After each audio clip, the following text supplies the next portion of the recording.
요즘 우리 주위에서 낚였다라는 말을 종종 사용하는 것을 볼 수 있습니다.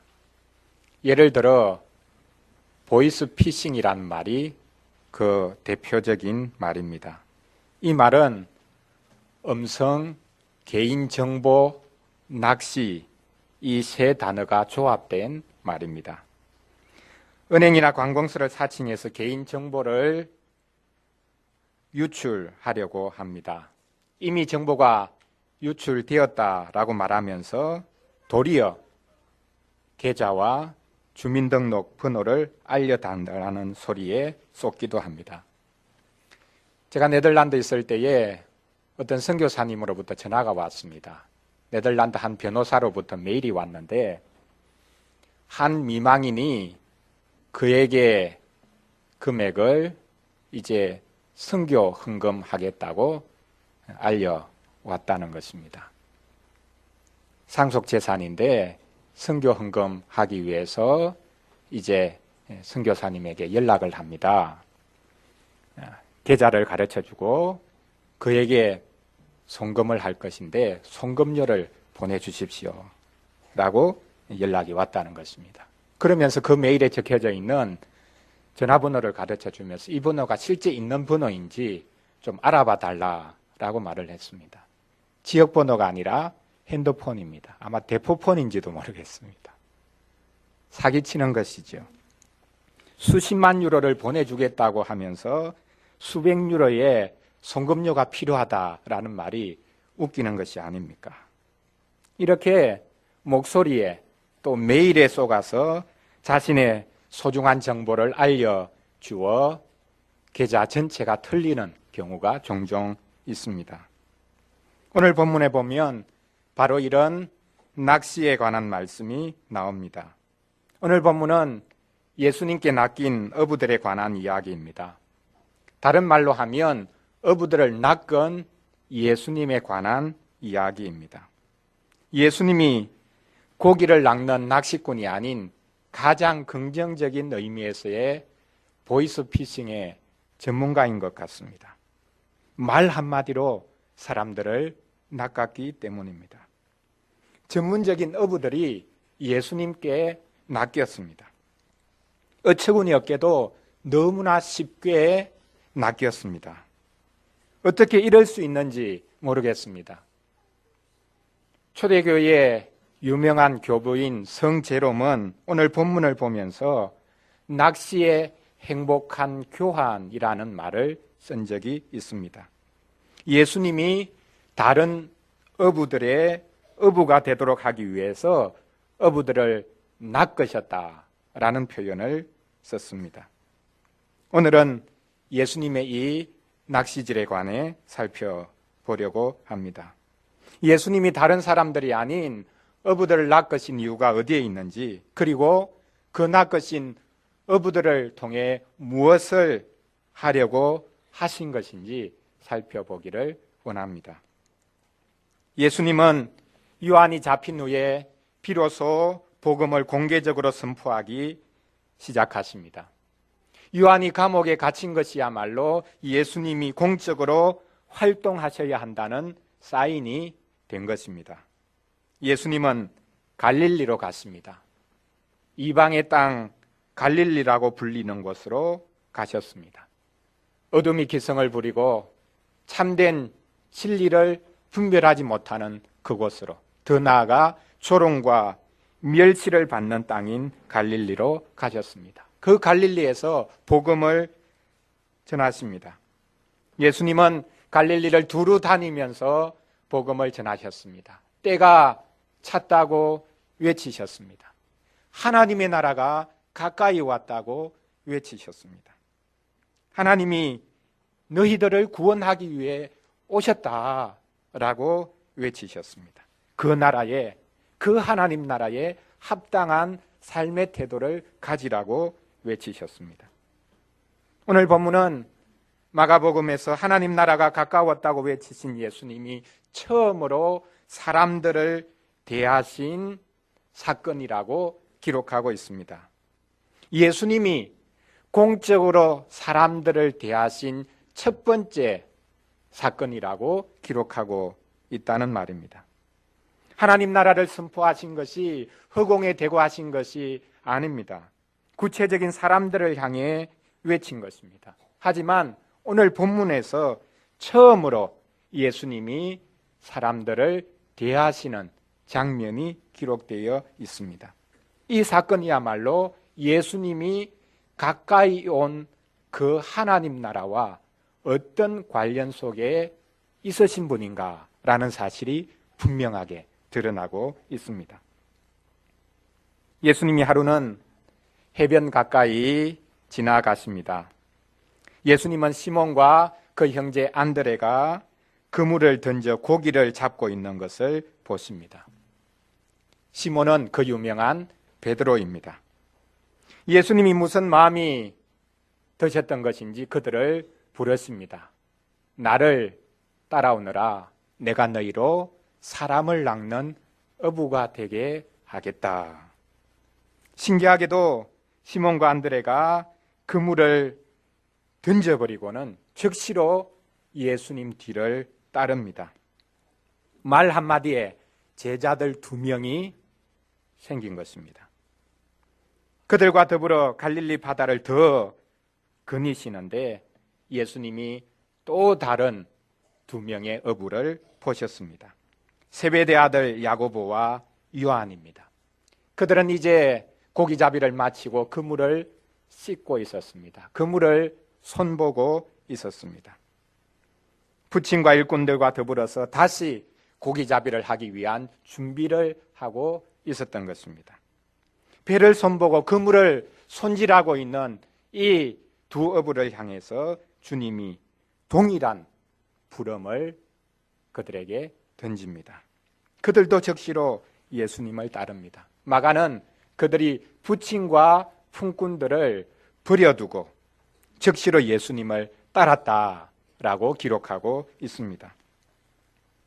우리는 예수님이 많은 직업군들 중에서 어부들을 먼저 부르신 이유를 생각해 볼 수 있겠습니다. 우리는 어부들이 제자로서 부름받기에 합당한 직업이었다라고 말할 수는 없을 것입니다.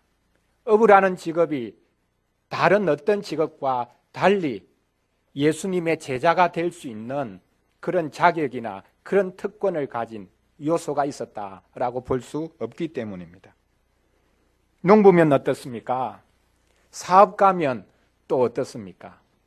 엔지니어는 또 예외가 될 수 있겠습니까? 흥미로운 것은 예수님이 하신 말씀인데 이들 어부들이 나중에도 계속 어부로 남게 될 것이다. 다른 사람을 낚는 어부가 될 것이다 라고 하신 말씀입니다. 지금도 어부지만 예수님을 따라 나선 이후에도 어부로 계속해서 남게 될 것이라는 말입니다. 물론 고기를 낚는 어부가 아닙니다. 사람을 낚는 어부가 되게 할 것이다 라고 말씀하셨습니다. 그렇다면 예수님은 어부에 대한 비유가 하나님 나라에 적절하다라고 생각하신 것이 분명합니다. 우리는 구약 성경을 통해 하나님 나라의 풍성함을 그물을 쳐서 고기를 잡는 모습에 비유하는 것을 볼 수 있습니다. 구약 선지서 에스겔서 47장에 보면 회복된 하나님의 나라를 성전 문지방에서 흘러나오는 물이 거대한 강물을 이룬 것에 비유하는 것을 볼 수 있습니다. 성전 문지방에서 물이 계속해서 콸콸콸콸 솟아나와서 거대한 강을 이룹니다. 그 강물에서 물고기가 뛰어놉니다. 이 강물이 흘러가는 곳마다 생물들이 살아나고 바다도 살아납니다. 바다가 살아난다는 것은 갈릴리 호수 끝에 위치한 사해가 살아난다라는 것을 가리킵니다. 그 에스겔서 47장 10절에 보면 그 긴 강가 전체에 어부들이 그물을 치는 곳이 될 것이라고 기록하고 있습니다. 그 강에 물고기가 얼마나 많은지 그물만 치면 고기가 잡힌다는 것입니다. 특정한 곳이 아니라 그 강 전체에 어디든지 그물치기만 하면 물고기가 가득 잡힌다고 기록합니다. 물 반, 고기 반이라고 보면 될 것입니다. 이렇게 회복될 하나님의 나라의 풍요함을 어부들이 그물을 치고 고기를 잡는 장면에 비유하고 있습니다. 예수님이 제자들을 부르신 곳이 다름 아닌 바로 그와 같은 해변이었습니다. 예수님은 그물을 쳐서 고기를 잡는 어부들, 그물을 거두어 손질하고 있는 어부들을 부르심으로 하나님 나라의 그물 치는 성격을 보여주셨습니다. 흥미로운 것이 이후에 예수님이 어부들이 아닌 다른 직업에 종사하는 이들을 제자로 부르기도 하셨습니다. 그런데 그 부르심 때에도 항상 갈릴리 해변을 배경으로 삼아 다른 제자들을 부르셨다라는 것을 알 수 있습니다. 어떤 직업에 종사하고 있든지 제자로서의 부르심은 물과 관련된 부르심, 더 나아가 어부로서의 부르심이었다라는 힌트를 주고 있는 셈입니다. 모세가 나일강에서 구출받고 그 모세가 이스라엘을 홍해에서 구출하였습니다. 이와 같이 예수님께 부름받은 제자들은 세례를 주고 또한 먼저 세례 받는 자들이다라는 사실이 암시되어 있습니다. 예수님은 어부들을 먼저 부르셨습니다. 예수님은 자신이 선포하신 하나님 나라를 바다에 그물을 쳐서 물고기를 잡는 그 풍요로움에 비유하고 계십니다. 예수님은 당시에 랍비들처럼 제자들을 부르셨습니다. 그런데 예수님은 당시의 랍비들과는 전혀 다른 방식으로 제자들을 부르십니다. 어떤 분들은 랍비가 제자들을 불러 모은 적이 없다라고 말하기도 합니다. 랍비가 제자들을 불러 모은 것이 아니라 제자들이 유명한 랍비에게 찾아가서 제가 제자가 되고 싶습니다. 그렇게 해서 제자들이 만들어진다는 것입니다. 그런데 예수님은 스스로 제자를 찾아 나섭니다. 이게 당시의 일반적인 관행이었다면 예수님은 이상한 랍비입니다. 학원이 학생들을 모집하기 위해 혈안이 되어 있듯이 예수님이 스스로 제자들을 모집하기 위해서 혈안이 되어 있다. 그렇게 생각해야 할지 모르겠습니다. 예수님이 어부들을 부르신 것, 아니 어부들을 낚으신 것은 사사로운 목적 때문이 아닙니다. 예수님은 이들을 부르시는 것을 통해 하나님 나라 성격이 어떤 것인지 분명하게 밝히고 계십니다. 아니, 예수님 자신이 그 하나님 나라에서 어떤 분이신가라는 것을 분명히 드러내고 계십니다. 구약 성경에서 그물을 쳐서 고기를 잡는 것은 하나님 나라의 풍요로움을 표현하는 것뿐만 아니라 또한 하나님의 심판을 묘사할 때도 사용되었습니다. 하나님 자신이 실은 고기를 낚는 낚시꾼에 비유하십니다. 예를 들어 에스겔서 32장에 보면 이스라엘이 늘 의지하던 애굽을 강에서 홀로 뒹굴면서 강을 더럽히는 악어에 비유합니다. 하나님께서 그 악어를 그물로 건지겠다, 그물로 낚겠다라고 말씀하십니다. 하나님의 낚시질에 걸린 이들은 이방인들만이 아닙니다.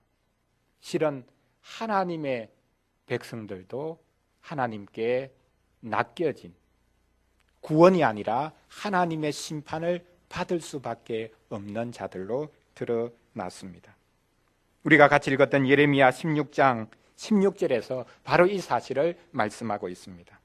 보라, 내가 많은 어부를 불러다가 그들을 낚게 하며, 하나님의 백성을 하나님께서 어부들을 불러서 낚으시겠다는 말입니다.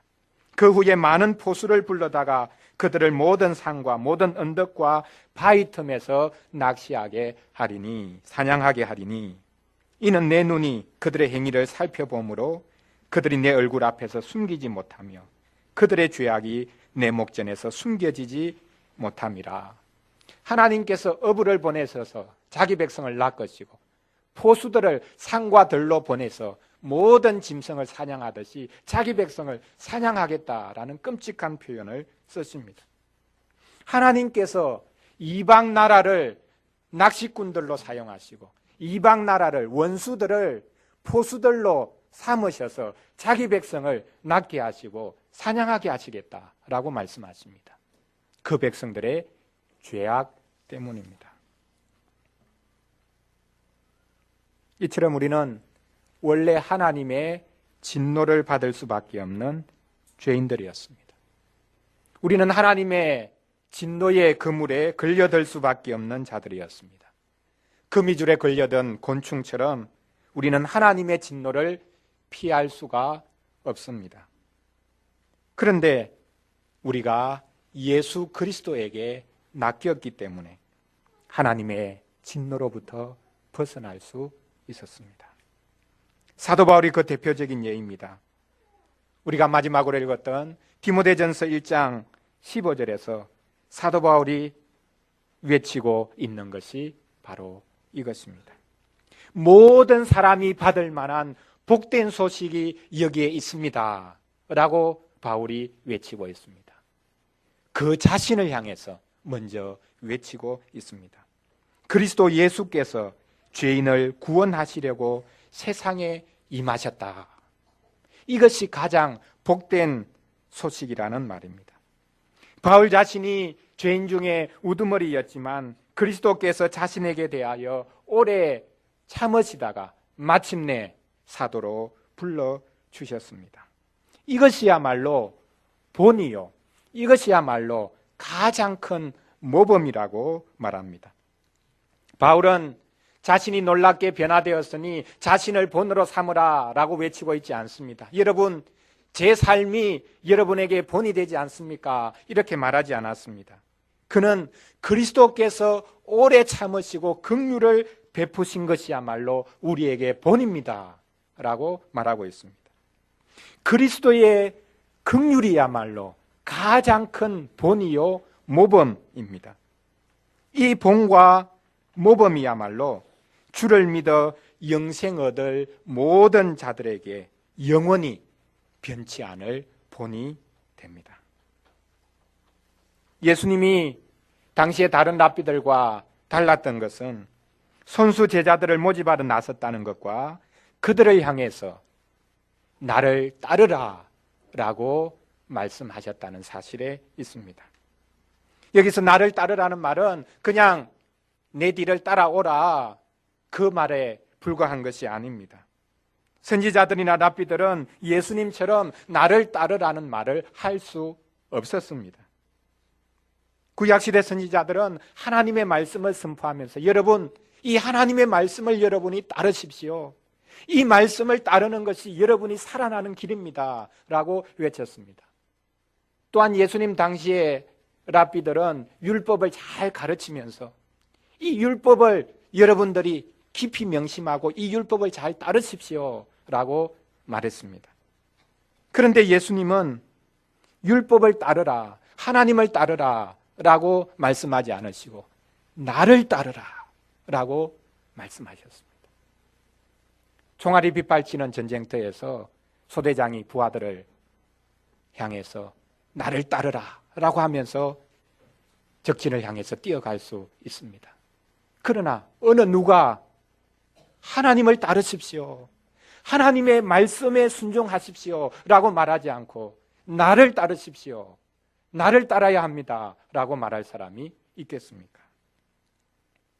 놀라운 사실은 예수님이 나를 따르라 라고 말씀하시자 그 어부들이 즉시로 응답했다는 사실입니다. 신기하지 않습니까? 그들에게는 배도 있고 일꾼들도 거느린, 쉽게 말하면 중산층입니다. 우리가 어부를 쉽게 너무 무식한 자들, 가난한 자들이라고 생각할 이유는 없습니다. 그게 중요한 것이 아니라 랍비라는 사람이 자기들을 부르고 있으니 황송해서 따라 나섰다고 보면 되겠습니까? 그렇다면 너무 성급한 것이 아닙니까? 이와 대조적으로 우리가 구약 성경 열왕기상 19장에 보면 선지자 엘리야가 엘리사를 부르는 장면을 볼 수 있는데 오늘 본문과 실은 대조적인 것 같습니다. 엘리사가 엘리야를 따를 때는 너무나 신중하게 생각하고 판단하고 따랐던 것을 볼 수 있습니다. 엘리사는 부유한 농부의 아들이었습니다. 그는 12결이나 되는 소를 앞세우고 밭을 갈고 있었습니다. 엘리야가 그에게 다가가 자신의 겉옷을 엘리사에게 던집니다.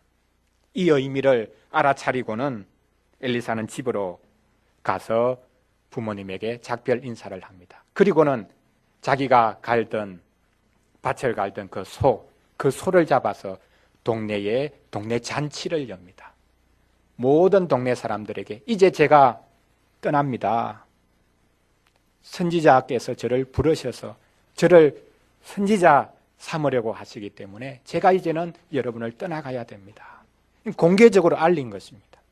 온 동네 사람들에게 알리고 그리고 부모에게도 작별 인사도 하고 떠나갔습니다.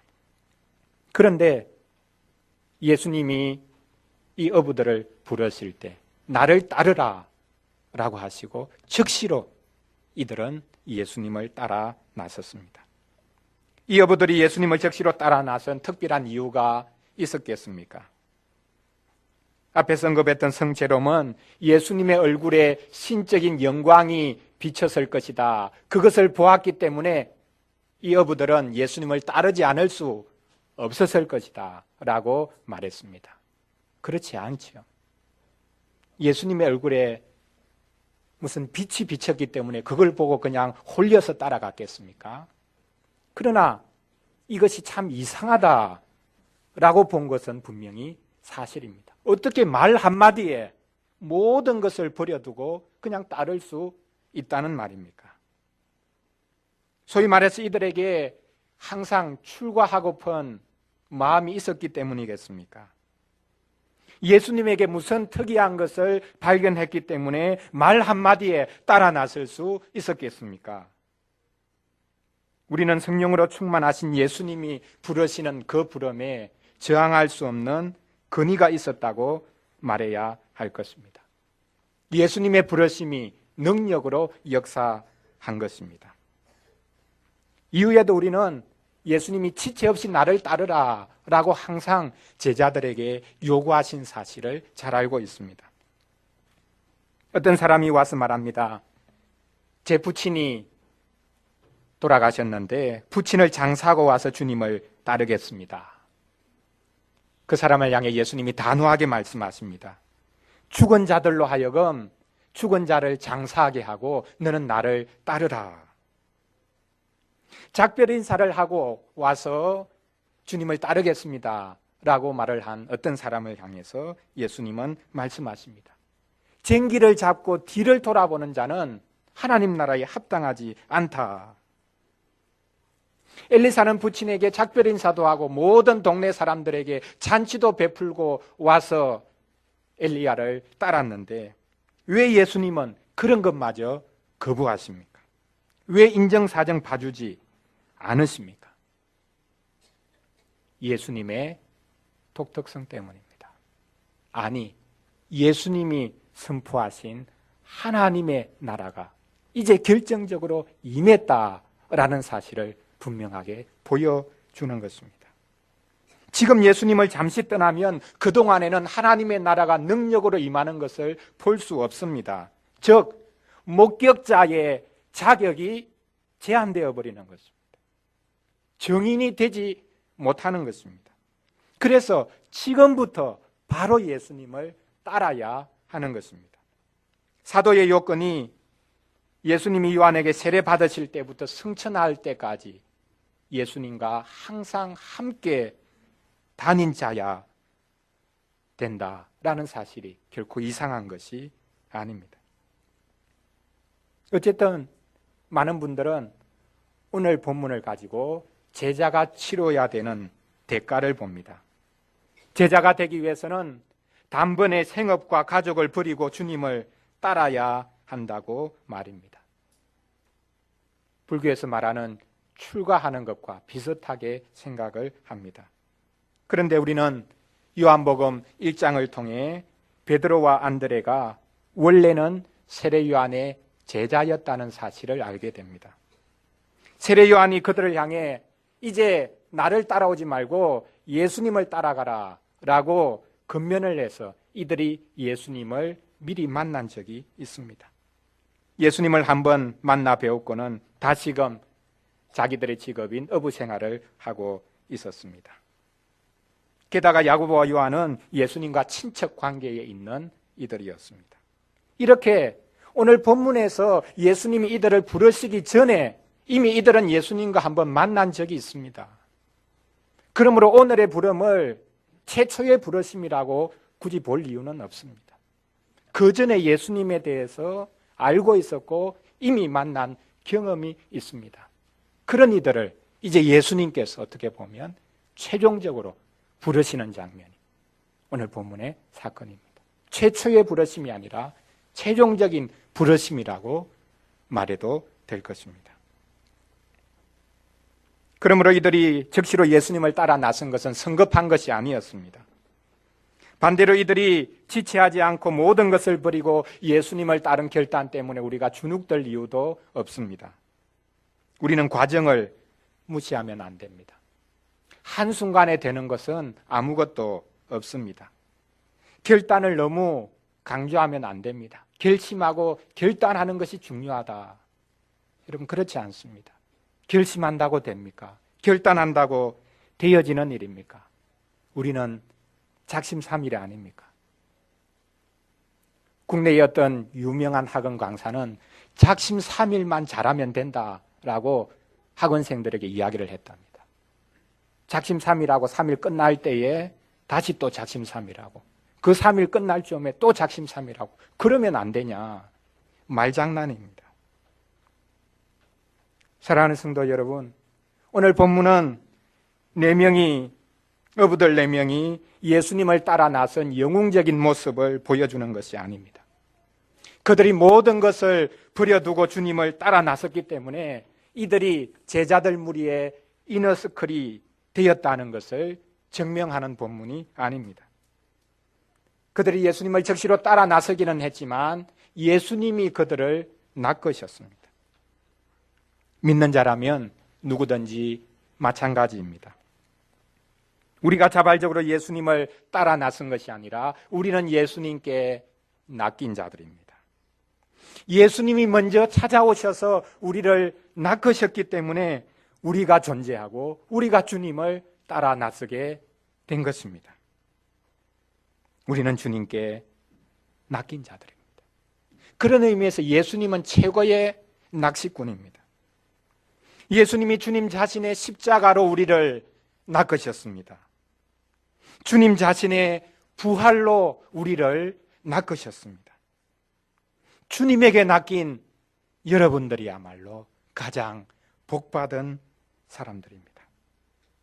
예수님은 내가 너희로 사람을 낚는 어부가 되게 하겠다라고 말씀하셨습니다. 예수님이 제자들을 낚아 이용하신 것이 아닙니다. 예수님은 아무런 자격 없는 자들을 주권적으로 부르셔서 그들을 만들어 가겠다라고 말씀하십니다. 예수님이 이들을 하나님 나라 사역에 동참시키십니다. 가까이 임한 하나님 나라의 능력을 맛보도록 불러주셨습니다. 주님께 낚인 제자들은 하나님 나라의 그 능력을 먼저 맛보고 그 나라의 능력을 선포하는 자들로 부름받았습니다. 하나님의 다스리심을 대행하는 자들로 부름을 받았습니다. 그러나 우리는 마가복음을 계속 읽어가면서 알 수 있듯이 이들 제자들이 얼마나 미련하고 깨닫기에 둔한 자들인지 잘 알 수 있습니다. 그들을 예수님이 만들어 가십니다. 그들을 제자들로 차츰차츰 만들어 가십니다. 실수하고 실패하고 죄에 빠지기도 하지만 주님은 그들을 하나님 나라 일꾼으로 만들어 가십니다. 그렇다면 오늘 본문을 제자가 치러야 되는 희생을 넘어 선교 명령으로 보면 어떻겠습니까? 신자는 누구든지 사람을 낚는 어부가 되어야 한다는 말 때문에 오늘 본문을 선교 명령으로 보아야 한다라고 주장하는 분들이 많이 있습니다. 굳이 선교 명령이라는 말을 쓰고 싶다면 좋습니다. 도대체 어떤 것이 선교라는 말입니까? 우리가 감당해야 되는 선교는 도대체 어떤 것입니까? 그것은 예수님이 말씀하신 두 가지 말씀에 분명하게 요약되어 있습니다. 나를 따르라는 말씀, 그리고 내가 너희로 사람을 낚는 어부가 되게 하리라 라는 말씀. 이 두 가지 말씀에 요약되어 있습니다. 나를 따르라는 주님의 부르심, 그것이 모든 선교 명령의 기초여야 합니다. 더 나아가 내가 너희로 사람을 낚는 어부가 되게 하겠다는 주님의 절대적인 주도권이 모든 선교 명령의 기초가 되어야 합니다. 예수님은 진정한 랍비셨습니다. 예수님은 진정한 선지자셨습니다. 하나님의 말씀을 선포만 하는, 그리고 하나님의 말씀을 해석만 해주는 선지자나 랍비가 아닙니다.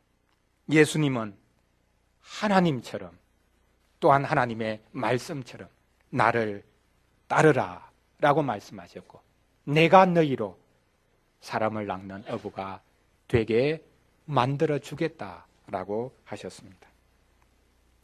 예수님은 자기에게 배우려 오는 이들을 기다린 것이 아니라 친히 나서서 제자들을 부르십니다. 예수님이 친히 부르셔서 나를 따르라 라고 말씀하셨습니다. 예수님이 앞장서 가십니다. 예수님은 하나님 나라의 능력을 맛보게 하기 위해 제자들을 부르셨습니다. 어부들을 부르셔서 하나님 나라의 풍성함을 맛보고 증거하는 자들이 되게 하셨습니다. 제자들은 예수님과 함께 생활하면서 하나님 나라가 예수님을 통해 이 땅에 임했다라는 사실을 알게 됩니다. 하나님 나라는 말에 있는 것이 아니라 능력에 있다는 사실도 알게 됩니다. 예수님이 곧 이 하나님 나라의 주인이시다라는 사실을 알게 됩니다. 물고기나 잡던 어부들이 예수님의 제자가 되므로 사람들을 낚는, 사람들을 하나님 나라로 인도하는 어부가 됩니다. 그러므로 예수님이 제자들을 부르신 오늘 사건은 참으로 독특한 의미가 있습니다. 예수님이야말로 하나님의 나라가 가까웠다고 선포한 랍비 정도가 아니라 바로 예수님이 그 하나님 나라에 이르는 유일한 길이라는 사실을 밝히고 계십니다. 예수님이야말로 하나님 나라에 이르는 길일 뿐만 아니라 그 나라로 처음부터 끝까지 인도하는 인도자가 되십니다. 예수님이 하나님 나라를 끌고 오셨습니다. 그분 자신이 하나님 나라의 능력이십니다. 그러나 능력 있는 그분이 십자가를 지십니다. 예수님이 제자들을 부르신 것은 하나님 나라의 능력이신 예수님과 함께 하도록 부르셨습니다. 예수님이 누구신지 알도록 부르셨습니다. 예수님을 드러내도록 부르셨습니다. 제자들이 할 수 있는 것이 없습니다. 해야 될 이유도 없습니다. 그들은 예수님과 함께 생활하기만 하면 됩니다. 예수님과 함께 거하도록 그들을 불러주셨습니다. 어린이를 위한 질문 3번 문장처럼 제자들은 하나님 나라의 능력이신 예수님과 더불어 살고 사는 것이 먼저입니다. 그분과 더불어 살면 됩니다. 그분과 더불어 머물기만 하면 됩니다. 하나님 나라의 능력이신 예수님과 더불어 살고 그 다음에 그분을 전하는 자들로 부름받았습니다. 이게 바로 기독교인의 삶입니다. 기독교인의 삶은 예수님을 드러내는 삶입니다. 예수님이 길이요 진리요 생명이라는 사실을 드러내는 삶입니다. 예수님이야말로 하나님의 지혜요 하나님의 능력이다. 십자가야말로 하나님의 지혜요 능력이다 라는 사실을 증거하는 것이 기독교인의 삶입니다. 아니, 기독교인의 삶은 예수님과 함께 사는 것입니다. 예수님과 함께 그냥 사는 것이 기독교인의 삶입니다. 자신은 죽고 자신 안에 예수님이 사시고 예수님이 드러나는 것이 기독교인의 삶입니다. 이것 외에 더할 것이 아무것도 없습니다. 불러주시는 그 예수님, 나를 따르라고 불러주신 예수님, 내가 너희로 사람을 낚는 어부가 되게 하겠다고 말씀하신 그 예수님, 그 예수님과 더불어 이 한 주간도 살아가는 복이 있기를 간절히 바랍니다. 기도하겠습니다. 하나님 아버지, 하나님의 나라가 저희 가운데 가까이 온 것을 보게 해주시니 감사합니다. 인생들이 그렇게 간절히 하늘의 도움을 구하고 있지만 정작 자기들 곁에만 하나님 나라를 볼 수 있는 눈이 없음을 생각할 때 안타까움을 금할 수 없습니다. 하나님께서 예수님을 통해 저희 가운데 하나님의 다스리심을 나타내 보이시니 감사합니다. 하나님 나라의 그 풍성함이며 또한 하나님이 죄인들에게 행하시는 심판이 어떤 것인지 우리 주 예수 그리스도를 통해 분명하게 보게 해주시니 감사합니다. 예수님이 이 하나님 나라를 선포하셨을 뿐만 아니라 그 나라의 주인이심을 어부들을 부르시는 것을 통해 보게 해주시니 감사드립니다. 친히 하나님 나라를 이끌고 오셨음에도 불구하고 하나님의 백성들의 죄악을 담당하고 십자가 지셨기에 이제 저희들이 풍성한 구원을 누리게 되었습니다.